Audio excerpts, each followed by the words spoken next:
My name is Sherice Darling. My husband's name is Samuel Darling. It was the 12th of October, 2011. It was a Wednesday evening. Usually Wednesday evenings, my husband, my son, and I, we have a brief Bible study for maybe 30 minutes or so.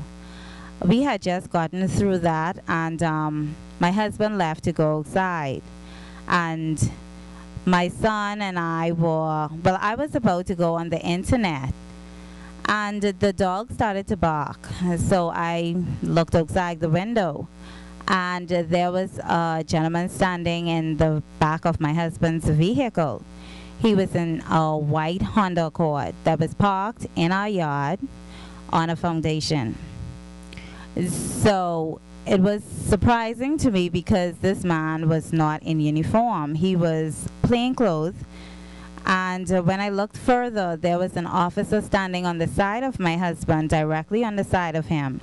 My husband was still sitting in his vehicle at this time, one foot out, the other in. And I saw the officer punch my husband in the head. So by my surprise, I'm in shock because I didn't know what was happening. So he then took my husband by his neck and he dragged him out of the car and the back to where the next officer was. And I saw him punch my husband in the head again. I started screaming out of my room window, "Hey, who are you? Leave him alone. That's my husband. He lives here." I started to run down the stairs outside. I was greeted by an officer in the khaki suit, and there were about 7 other officers on my husband, punching him and dragging him by the neck. I started to scream to them, "What are you doing? Where are you taking him? He lives here. That's my husband." I say, "Who are you?" And at this point, I'm confused. I'm filled with mixed emotions. You know, this is my husband. I don't know who these people are taking him. They didn't identify themselves. I assumed identity because of the uniforms and the badges.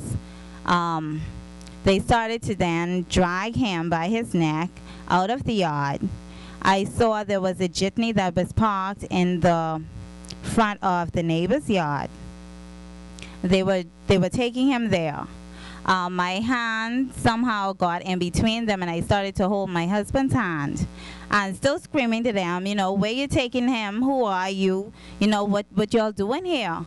No one answered me. They started cussing me. They started, you know, saying some things to me. By me being in a panic, there were 3 officers that turned on me. And the officers started pulling on me and pushing on me. I didn't really notice at that time because my concern was, you know, to get my husband, because I don't know where these people taking him. And my sister-in-law came out and she pushed officers off of me. And she asked them who they were and what was going on. They threw my husband into a fence. They started choking him again and hitting him, and they took him into the bus and they left. They didn't identify themselves. They said nothing. But it dawned on me to just, you know, go to the nearest police station and find out what's going on. I went into my vehicle. I drove to South Beach Police Station. As I entered, I saw my husband in a corner, all his clothing all torn. He was all bruised. The officers then started immediately verbally attacking me. After defending myself, I said to them, you know, "The way you took my husband was not called for. I watched you guys from my room window," I said, "and well, what is he arrested for? Why y'all have him here, you know?" I said, "Y'all never identified yourselves." They said, "You are arrested as well." So I then put down my keys and I said, "Fine," because it felt, even though I had never seen a cell before in my life, I felt more comfortable being where my husband was than to just walk away not knowing what was going to happen to him. My husband and I were detained in a corner in the front office corner for about 15 to 20 minutes before we were taken to cells. We were taken to separate cells. We were detained This happened like about, I'll say shortly after 9, Wednesday night, and we were released about 1 p.m. Thursday afternoon. As far as I know, there were no random raids. It's been a while since I've seen any officers in the neighborhood. They usually do patrol in cars, but it's been a while since I've seen them. And it was almost as if they just came out of nowhere. I think there's a major problem with police brutality. Because I heard stories about it. Just recently, that day before this incident, I read on Facebook the story with Desmond Keys. And it was almost as if it was the exact same thing that I saw happening to me. You know, because I don't know who these people were and where they were taking my husband. And in my head, I was thinking, they're not going to call me back and tell me my husband committed suicide.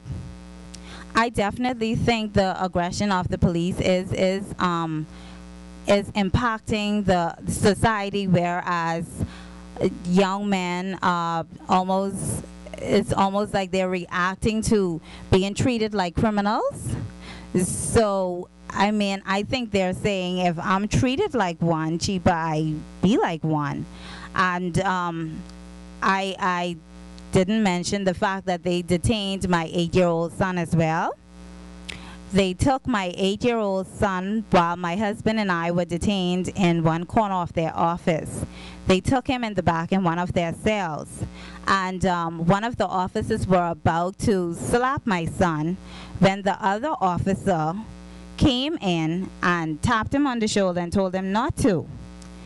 At this point, my husband had to plead with one of the higher ranking officers to please get our son.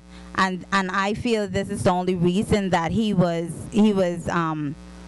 not assaulted. After this incident, I'm trying to be, I don't want to be, how should I put it? I'm afraid of the policemen. I'm afraid of the criminals.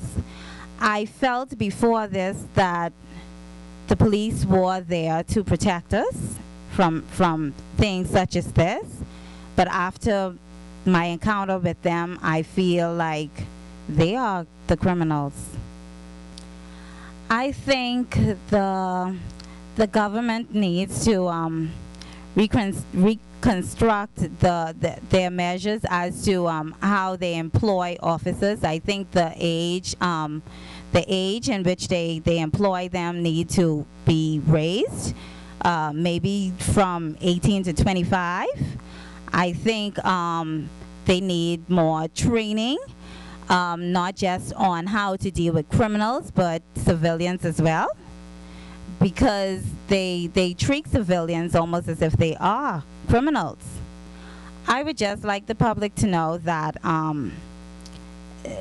this incident is something that I never thought would have happened to me, to my family, but it did.